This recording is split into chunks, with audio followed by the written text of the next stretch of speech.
Una nueva reforma tributaria parece inevitable. El gobierno busca desesperadamente plata para tapar un gigantesco hueco que existía desde antes de la pandemia, pero que con esta crisis se agrandó. Se han planteado una gran cantidad de opciones dentro de la baraja, pero veamos, por ejemplo, algunas de ellas. Solamente a modo de dato de contexto, 12 reformas tributarias en los últimos 20 años. La más reciente en este gobierno, llamada Ley de Financiamiento. El hueco fiscal, según expertos, asciende a cerca de 90 billones de pesos y esta reforma tributaria buscaría recaudar 18 o 20 billones de pesos para achicar ese gigantesco cráter fiscal. Pero también, vean ustedes, algunas de las alternativas que se están planteando sobre la mesa. ¿De dónde saldría la plata? Gravar con el IVA más productos de la canasta familiar, la comida, carne, papa, arroz, eliminar exenciones del IVA, que hoy por hoy, según la ANIF, son de por lo menos 71 billones de pesos al año. Ponerle IVA a bienes y servicios que actualmente no pagan este tributo. Y también gravar con IVA por lo menos del 19%, algunos que hoy por hoy están pagando menos. Y ahorrar en gastos del Estado, que se apriete el cinturón también el Estado. Y aquí están otros datos. Imponer también un gravamen a la renta, a los asalariados que tengan un salario superior a los 3.200.000 pesos. Gravar las pensiones de más de 10 millones de pesos. Impuesto adicional a los patrimonios de más de 10.000 pesos. Y también ponerle impuesto a las empresas que contaminan y a las empresas digitales.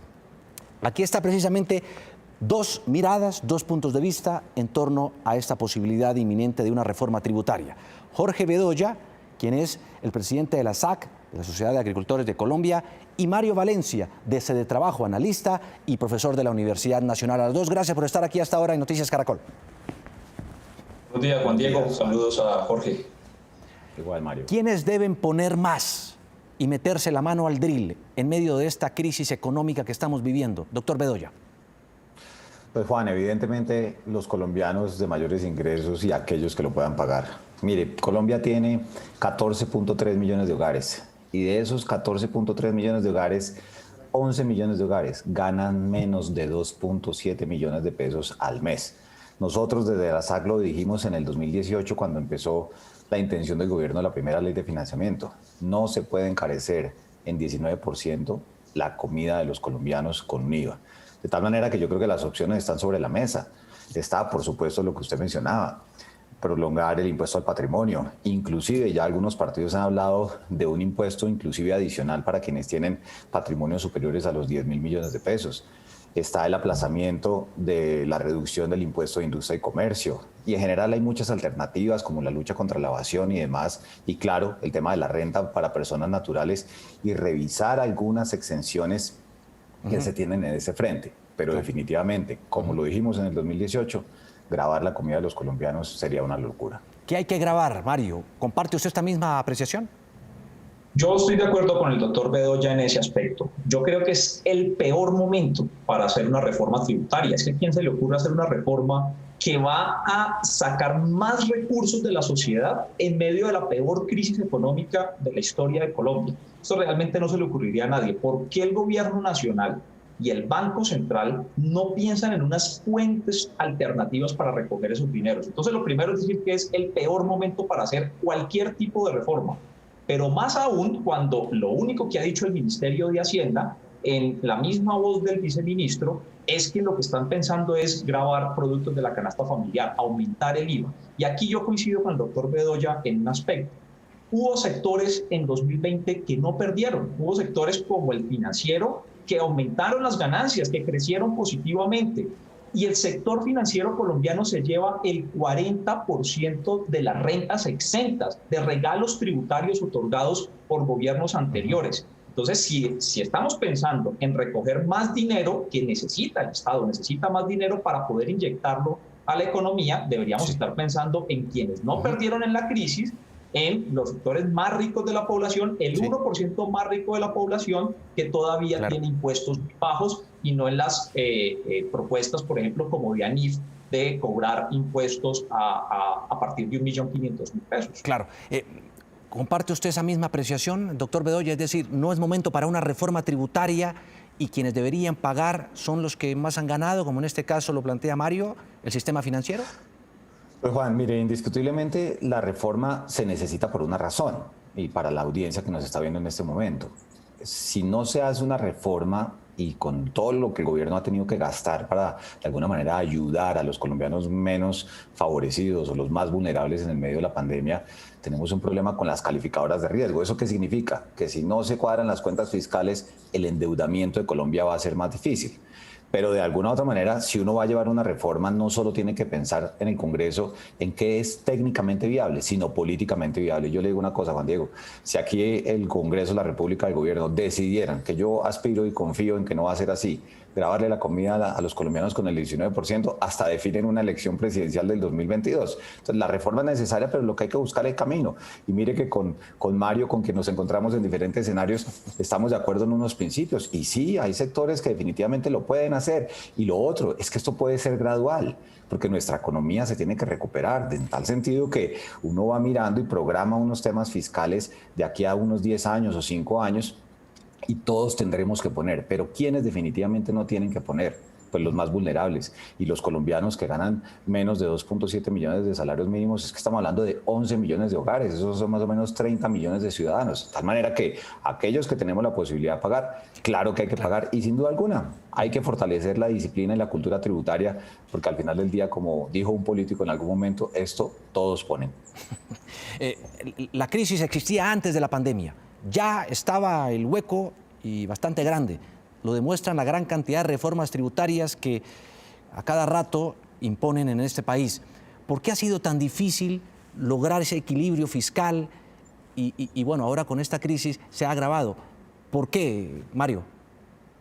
Mire, Juan Diego, y a las personas que nos ven. Bueno, primero, a mí no me preocupan tanto las agencias calificadoras. Yo estoy realmente más preocupado por los 5,5 millones de hogares que están en pobreza en estos momentos como consecuencia de esta crisis. Y la desaceleración de la economía antes de la pandemia era evidente, no solamente por la gran inestabilidad que ha generado el número de reformas tributarias, sino porque ninguna de ellas ha sido una reforma estructural. Y en Colombia casi que cada reforma tributaria son regalos tributarios para algunos sectores señalados a dedo desde el gobierno y desde el Congreso de la República. Aquí hay más de 260 tipos diferentes de exenciones de regalos tributarios que valen 17 billones de pesos cada año. Eso es el costo que tiene. ¿Y quiénes pagan eso? ¿Quiénes pagan eso? ¿O quiénes son los beneficiados? Los beneficiados son grandes empresas en diferentes sectores, pero especialmente en donde más se concentra es en el sector financiero y en el sector minero-energético, que no deberían tener exenciones tributarias porque no se justifican, porque no están explicadas y no nos han contado a los colombianos. Si no pagan impuestos, entonces, ¿por qué no generan empleos? ¿Por qué no hacen mayores inversiones que debería ser la contraprestación de ese beneficio tributario? Y resulta que la estructura tributaria en Colombia está llena de esas exenciones tributarias. Entonces, aquí las reformas tributarias no son para pagar más impuestos, sino para señalar a dedo desde el Congreso de la República quiénes no pagan impuestos. Eso es lo que se tiene que corregir antes de estar pensando en que esta crisis la van a pagar los que más perdieron en 2020.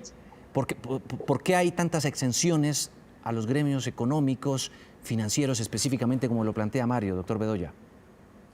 Pues mire, Juan Diego, las exenciones y los impulsos o beneficios tributarios deben ir de la mano de la generación de empleo y de una buena dinámica para el país. Yo aquí creo que uno tampoco va a satanizar a los generadores de empleo, porque es que Colombia tiene 20 millones de ocupados, el 40% o más del 47% están en informalidad laboral, pero los colombianos que están asalariados, ¿dónde tienen sus salarios? Pues en las empresas, y para que haya empresas tiene que haber estímulos. Entonces, aquí hay que lograr un equilibrio entre, primero, claro que se generan beneficios para sectores empresariales, pero tiene que ir de la mano de la demostración del empleo. Y si eso funciona, eso no tiene ningún problema, porque usted lo que está haciendo una generación de empleo formal. Y lo otro que hay que tener presente es que cuando usted genera empleo, combate un cáncer que tiene nuestro país, una vergüenza, que es la tasa de informalidad laboral. ¿Cómo es posible que de los 20 millones de ocupados que tiene Colombia, Juan Diego, más del 47% ganan menos de un salario mínimo? Es decir, que están en la informalidad laboral. Entonces, esos equilibrios uno tiene que lograrlos y para eso se hacen los estímulos. ¿Qué es lo que le corresponde al Congreso y qué le corresponde al gobierno e inclusive a la opinión pública? Verificar que efectivamente los estímulos están contribuyendo a la generación de empleo, como ha ocurrido con la construcción, como ha ocurrido con el sector agropecuario, mire con lo que está ocurriendo con el comercio. Y hoy más que nunca, los estímulos se necesitan ¿para qué? Para recuperar el empleo que perdió Colombia. No olvidemos, Colombia perdió 5 millones de puestos de trabajo como consecuencia de la pandemia.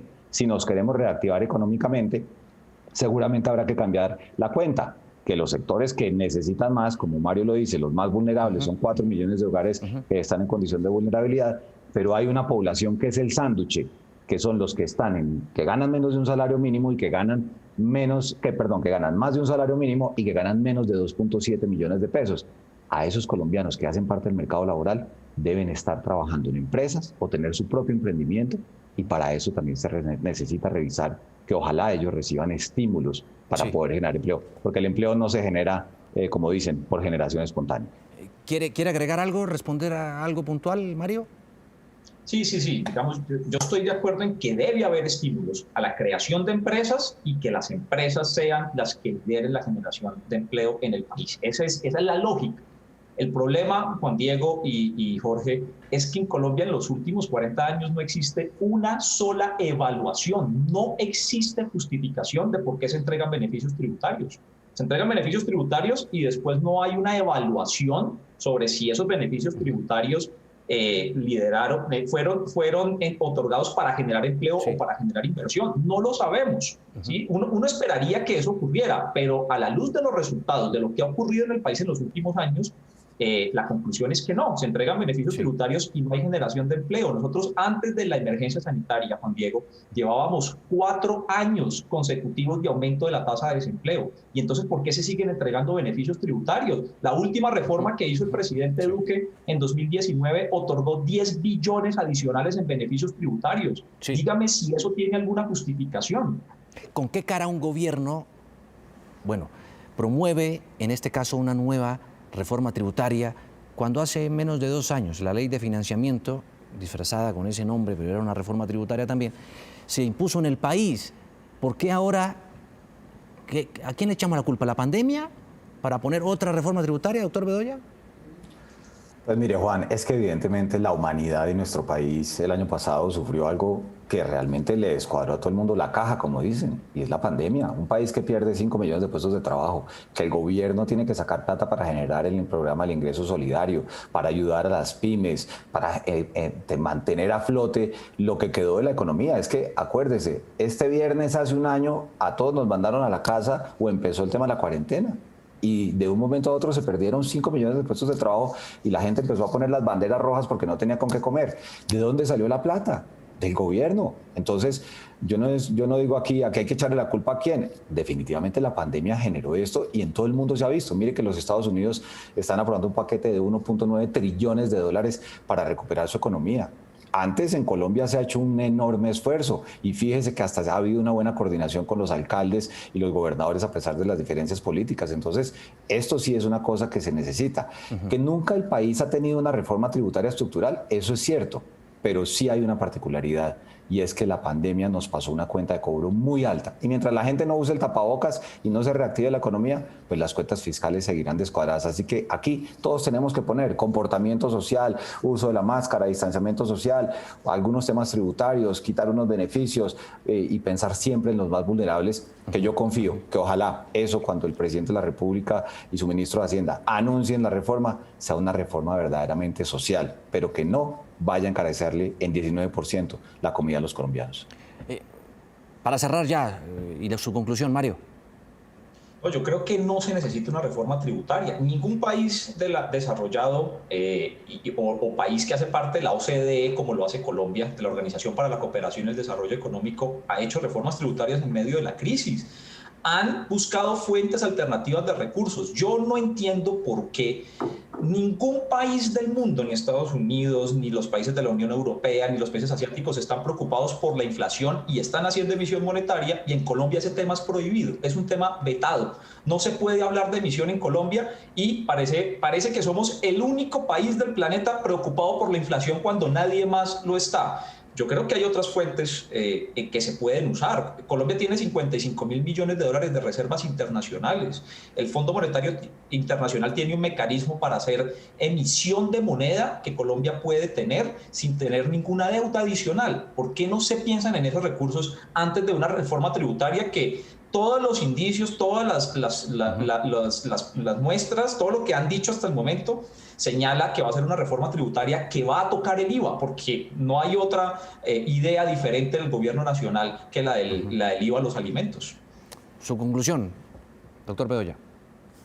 Bueno, confiemos en que realmente con todo esto que hemos conversado hoy, con lo que se ha hablado desde el 2018, el gobierno del Congreso de la República reflexionarán y no va a haber IVA a la canasta familiar. Y dos, que ya fíjese, por la misma discusión que se ha tenido en estas semanas, los mismos partidos políticos, los mismos analistas como Mario, surgen nuevas alternativas, donde está el tema de aplazar algunas deducciones que se venían planteando, donde prolongar el tema del impuesto al patrimonio, inclusive generárselo para los que más tienen, de tal manera que yo creo que aquí se encuentran salidas para ver si realmente se lleva una reforma que contribuya, ojo, no pensando en el 2022, sino para allá en 10 años, a que nuestra economía se recupere como debe ser. Y al final del día, si las cosas se recuperan, pues se puede volver a presentar algo que contribuya a esa generación de empleo. Pero muy importante, Juan Diego, empleo formal. No nos olvidemos, hay más de 47% de los ocupados en Colombia ganan menos de un salario mínimo. Sí. Y ahí es donde se tiene que atacar el problema de raíz. Claro, gravar a los que más ganaron en esta pandemia plata, las empresas digitales y todo eso, también lo han planteado, por ejemplo, desde Asocapitales y otros gremios. ¿Esa no podría ser una alternativa también? Yo creo que sí, Juan Diego. Yo creo que esa es una alternativa, pero ojo a esto, lo de la economía digital no es gravar el consumo, es gravar a los dueños de las plataformas. Y lamentablemente nosotros no tenemos mucha información sobre quiénes son las personas que están detrás realmente de quiénes son las personas naturales, las personas de verdad de carne y hueso que están detrás de estas empresas, porque muchos de ellos están en paraísos fiscales. Así que ahí la DIAN tiene un gran reto de ejercer más control sobre esto, pero que no terminen grabando a los consumidores de la economía digital. ¿Quería decir usted algo, doctor Bedoya, para cerrar? No, por supuesto, mire, qué buena idea la que usted tiene. Definitivamente ahí es donde el Estado y la DIAN, mire, la DIAN ha hecho un enorme trabajo en materia de recaudo tributario. Y también todavía hay mucha evasión. Hay cálculos, yo me acuerdo del Contralor anterior, sí, hablaba de más de 20 billones de pesos. De tal manera que hay que sacar toda la artillería para buscar que las personas y las empresas que pueden y que tienen realmente contribuyan a este esfuerzo y que los recursos que se van para los más vulnerables realmente lleguen a los más vulnerables y no se pierdan por el camino. El peor y más cruel de todos los impuestos no es la corrupción. ¿Por qué no atacar ese flanco? ¿También no? Yo creo que ese es el más grave de todos, Juan Diego, y en una muy buena medida no se pueden hacer reformas tributarias que sean progresivas, como lo ordena la Constitución, en una muy buena medida por eso se está planteando. Doctor Bedoya y a Mario, muchísimas gracias por estar aquí a esta hora de la mañana en Noticias Caracol. En todo caso, el debate está servido, quedará, por supuesto, esperándose la reforma tributaria que presentará en los próximos días el Gobierno Nacional al Congreso de la República, que tendrá la última palabra, pero por supuesto los ojos están puestos en si se va o no a gravar la carne, la papa, el arroz con IVA. Muchas gracias a los dos. ¡Feliz día! A ustedes, gracias, feliz día. Gracias, Jorge. Buen día.